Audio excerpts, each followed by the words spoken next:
Well, hey there, guys. Okay, so just going live for a little bit because I didn't do very much commentary earlier when the protest was going on. And for those who join in to my protest live streams, you know that I usually don't talk when I'm exactly on the ground there, and for good reason. So I prefer to be able to give my commentary and opinion from the safety of my own like space and confines, because I have found that when I am on the ground giving commentary, not exactly everybody appreciates my perspective on what's going on, right? Oh geez, this thing's gonna keep I've got two phones here and everything, so so this is my chance now to interact with the chat. So I'll be monitoring what you guys are saying, and I am live from my live view, so that's pretty cool. Hey Nicole, hey Snooks. Gematria Decodes, hey. Lee Houston, yo, what's up? So thanks for joining in. Yvonne, nice to see you.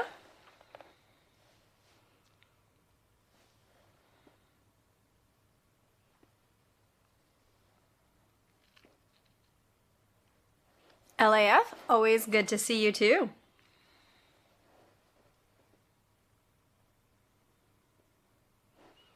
Lovda Vager. You're gonna have to correct me if I'm saying that wrong. Base Welshman, Dad is good. He is back at home missing me and my mother. We are both abroad. My mother is actually over close to Hamburg. Yeah, my mom's actually in the north of Germany, and I am like towards the center right now. Jaden, good to see you.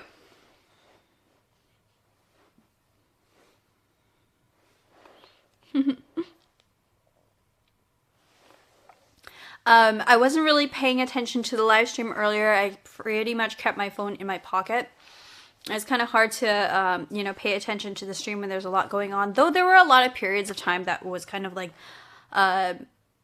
stationary and everything, but then things would pick up at, a moment's notice and everything. So I've just found it as best protocol actually to have my phone away.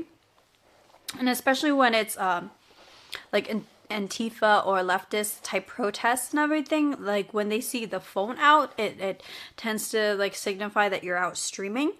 So that's attention that I'm trying not to call to myself, and so I don't pay attention to the comments that are coming through during the during a protest in the stream and everything. So I figured I'd just like jump on for a couple minutes and address some of your guys' questions that you guys had during the stream. Now, what exactly was going on earlier? So I guess the closest we would have is a freedom protest.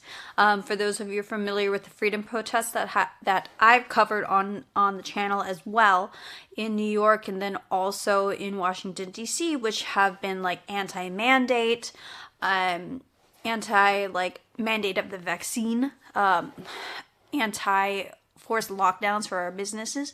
So those protests are still going on, and honestly, like, even though they say whether or not COVID is still a thing nowadays, I do think we still need to take it seriously, based on like what your individual health risk is going to be. Like, I'm not going to negate that. Like, you guys know my own experience. My dad was hospitalized for more than 2 months, though I do think it was the hospital that was trying to kill him more than COVID. But nonetheless, so I'm not going to say that like COVID doesn't exist or anything. What I've always promoted is never been like anti-mask. I've always been anti-mandate.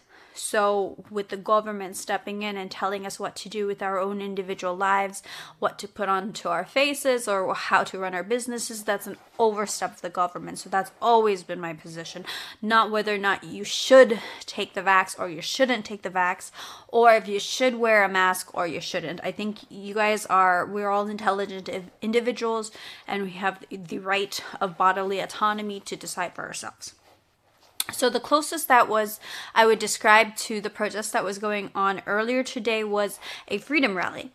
And then so they do have these every like Monday, which is actually similar to, I think we have them in New York almost every Monday as well, the New York Freedom Rallies. And I think it's something that's important that we still need to keep going, because something that is a right, it needs to be maintained and really nurtured, because like the moment that you take your eyes off of something that is even a God-given right as Americans, it will be taken away. And that's become so transparent to me in the last like several months to the year, to, you know, since I've become active with using YouTube and other platforms to be vocal about my own opinion of what's going on. So should these protests, should these freedom rallies like dissipate and go away because a country is not experiencing a lockdown? No, I don't think they should. I think that if something is a God-given right in America, which, you know, I'm not exactly familiar with being here in Germany, what are the constitutional rights given to the people here. I do know they do not have freedom of speech, because if you say something, you can be say something that's considered hate speech. That is something that you can be jailed for. So they do not have freedom of speech. And like I said before, it's not that you know, saying something is necessarily like you should or you shouldn't, that it's wrong. But I don't think you should be persecuted legally for anything that you say. So I do know that they do not have freedom of speech here in Germany. And something that is deemed as hate speech according to the government is something that can be persecuted.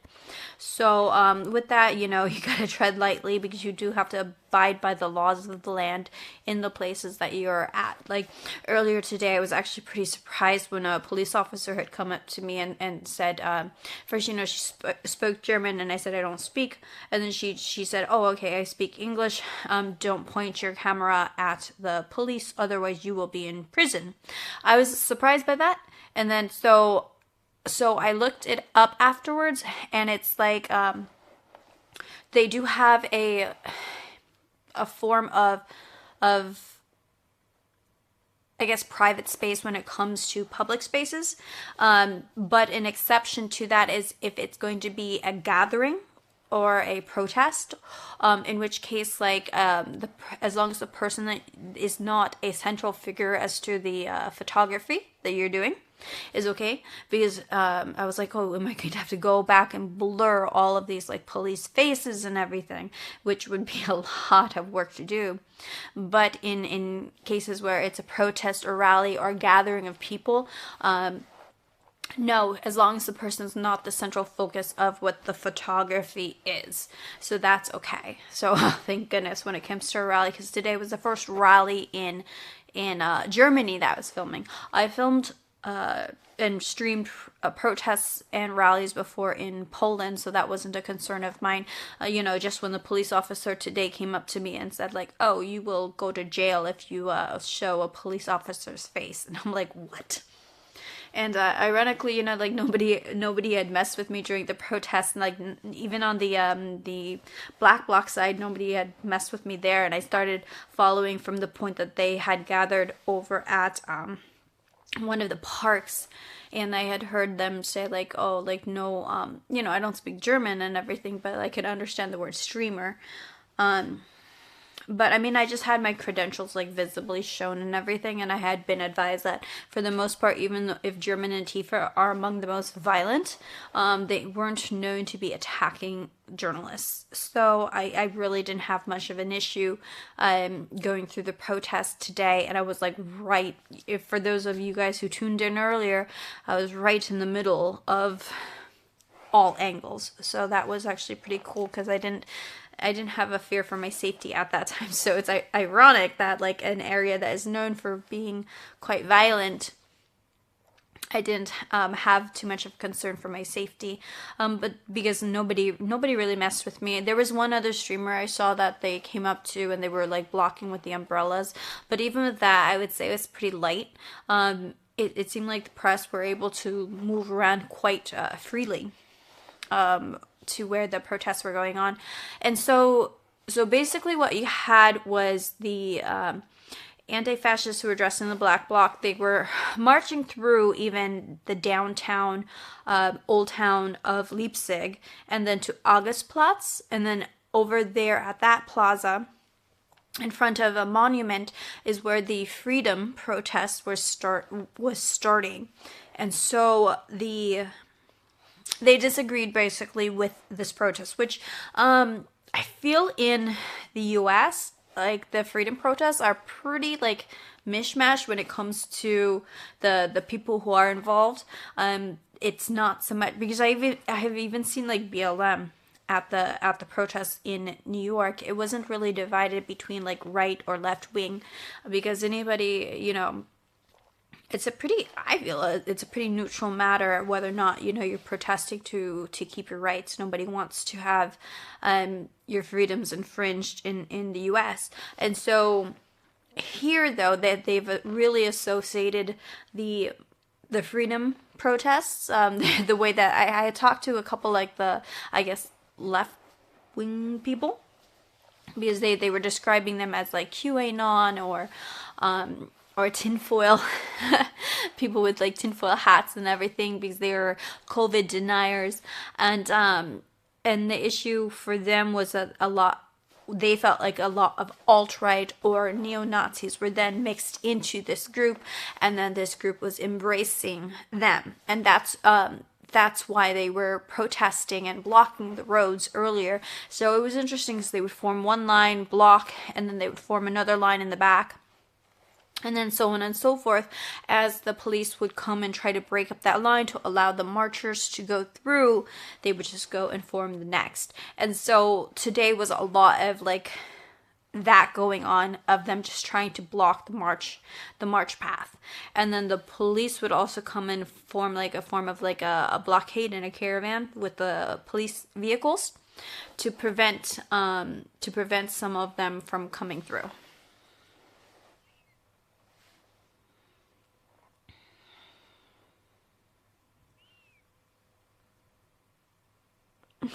German cops look pretty ripped. Oh, Lee Houston, thank you for sending a super chat sticker. Much appreciated. Snooks, was that an Antifa protest? So yes, it was the anti-fascists who were dressed in black bloc.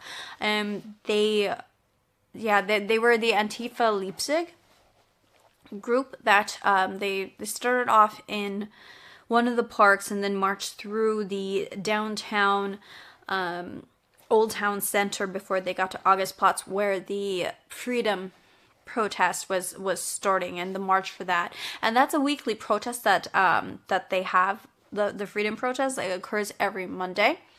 And so the reason they were protesting that march is because they say, then this is what their words were describing to me, was that a lot of alt-right or neo-Nazis are embraced then by the freedom protesters. Even though, so when I talked to an Antifa member a couple of days ago when I was at the Lena E protest over in Dresden, he was saying that it's not that the freedom protest itself is like a neo-Nazi thing, but the group that embraces or allows for neo-Nazis or alt-right to join into their protests are just as bad. So almost like a form by association. So, because they didn't feel like everybody who is a right-wing person is a Nazi, but if you are embracing and allowing, they see it as embracing if you are allowing them to join into your protest and walk alongside you.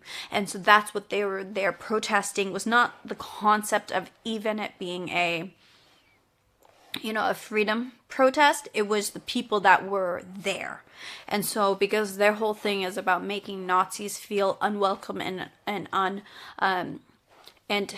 to make them feel unsafe. Because so some of the Antifa groups, people were telling me that here in Saxony that they have a real problem when it comes to actual Nazis. And so I had to distinguish it, because whenever I talk to people and they say, yeah, neo-Nazis, I'm like, are we talking about like actual Nazis? Or because like in the US they're so quick to throw the term of Nazis to basically mean anybody you disagree with there. And then so they're like, no, actual like skinhead Nazis and everything. And they said that that's like a lot of people here in Saxony. And I take that with a grain of salt. This is me just repeating some of the things that people are telling me. Because you guys know, like in the US, it's basically like the Antifa groups there have just quickly thrown